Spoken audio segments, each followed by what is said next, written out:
बिस्मिल्लाहिर्रहमानिर्रहीम।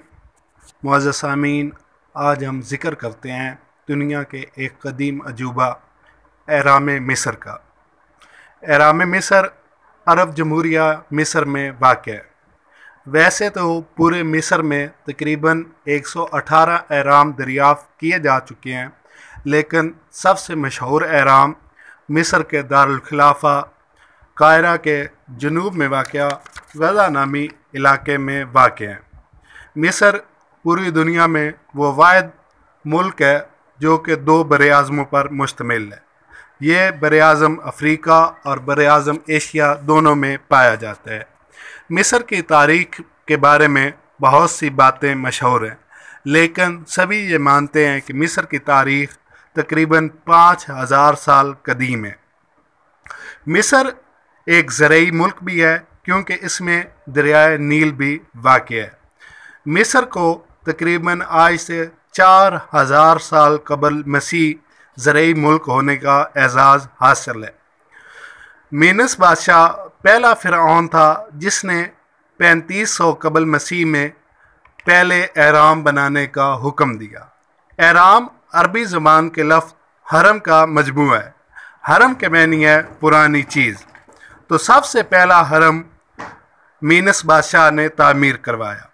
उसके बाद ये फ़िरऔन चलते गए, फ़िरऔन अव्वल, फ़िरऔन दोम और कमोबेश ये 11 फ़िरऔन पाए गए। इनमें सबसे मशहूर 2 फ़िरऔन हुए हैं। पहला खुफू जो कि 2613 कबल मसीह से 2778 कबल मसीह तक ज़िंदा रहा। उसके बाद वो फ़िरऔन जो कि हज़रत मूसा के दौर में मौजूद था।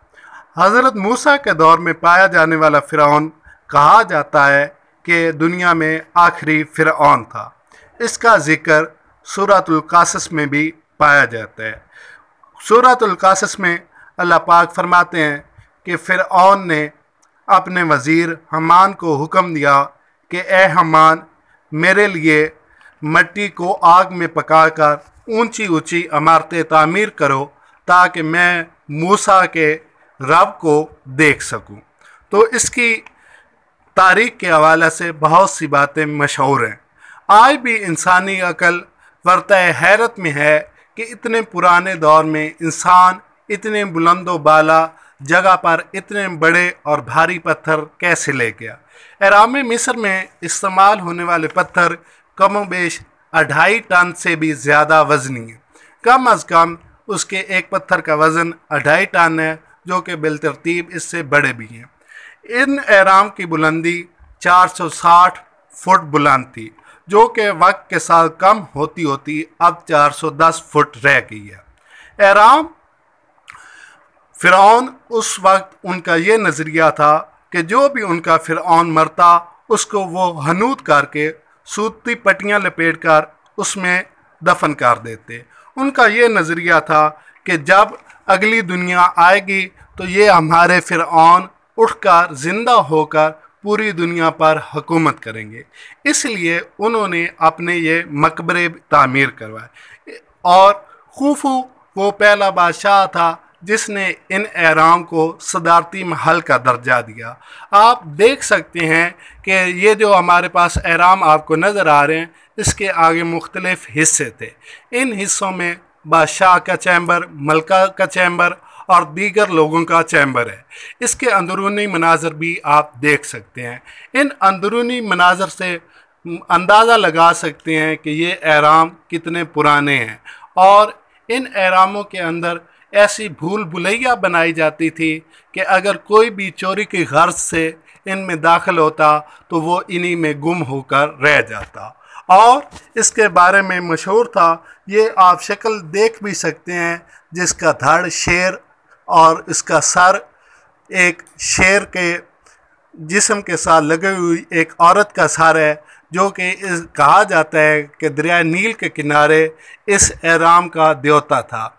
ये नील का देवता और एहरामों का देवता था जो कि इन एहराम की हिफाजत करता था, और वो इसके अंदर चोरी या कोई भी बुराई की गरज से आने वाले चोरों का किला कमा करता था, उनको ख़त्म करता था। तो इसकी तारीख़ बहुत पुरानी है और मिस्र से ही कहा जाता है कि जादू का आगाज़ हुआ था। मशहूर जादूगर सामरी, जिसकी हम किताबें पढ़ते हैं, उसका भी ताल्लुक मिस्र से था।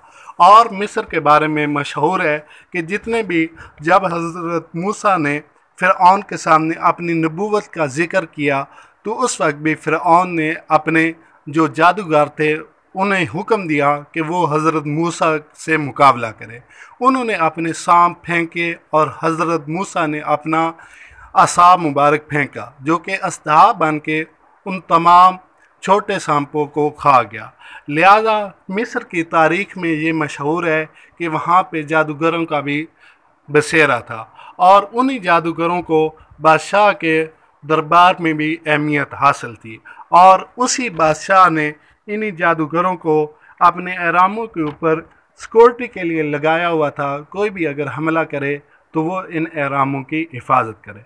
मुअज़्ज़ज़ सामीन, ये था एहरामों का मुख्तसर तारुफ। अगर पसंद आया हो तो मेरी वीडियो को लाइक ज़रूर कर दीजिएगा और अगर आपको इस तरह की किसी और भी तारीख़ी